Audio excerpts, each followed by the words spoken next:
A man who is no stranger to law enforcement was busted again recently at a Northport hotel, charged this time with drug trafficking. The Sarasota County Sheriff's Office found 170 grams of methamphetamine, oxycodone pills, and other drugs inside the room of 26-year-old Dylan Woodward. ABC 7's Christopher Brantley has more details.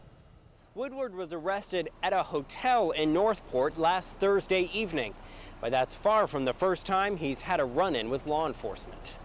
If there's a frequent flyers program for those allegedly trafficking drugs, Dylan Woodward may have reached gold status. How can somebody be arrested 18 times and still get back onto the streets?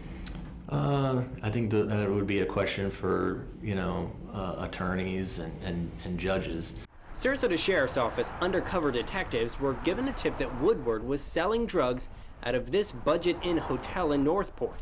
After some surveillance, deputies arrested him on his 3 outstanding warrants for contempt of court. It was then they found the 170 grams of methamphetamine, oxycodone pills, various other drugs, and $740 in cash. It's nothing new.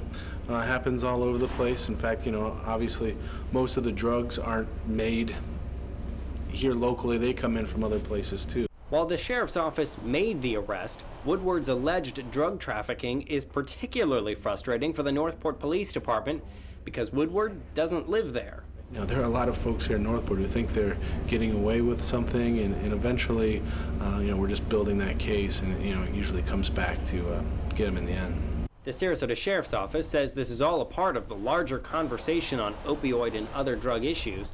They're quick to point out drug users are typically given a chance to clean themselves up and get help, but traffickers are a different story. The dealers, we will continue to target them, and enforce the laws until, eventually they end up going to prison. As of Tuesday afternoon, Woodward was still behind bars. His bail is set at just over $26,000. It's unclear whether he'll be able to make bail and get back on the streets. In Sarasota, Christopher Brantley, ABC 7, your Suncoast News.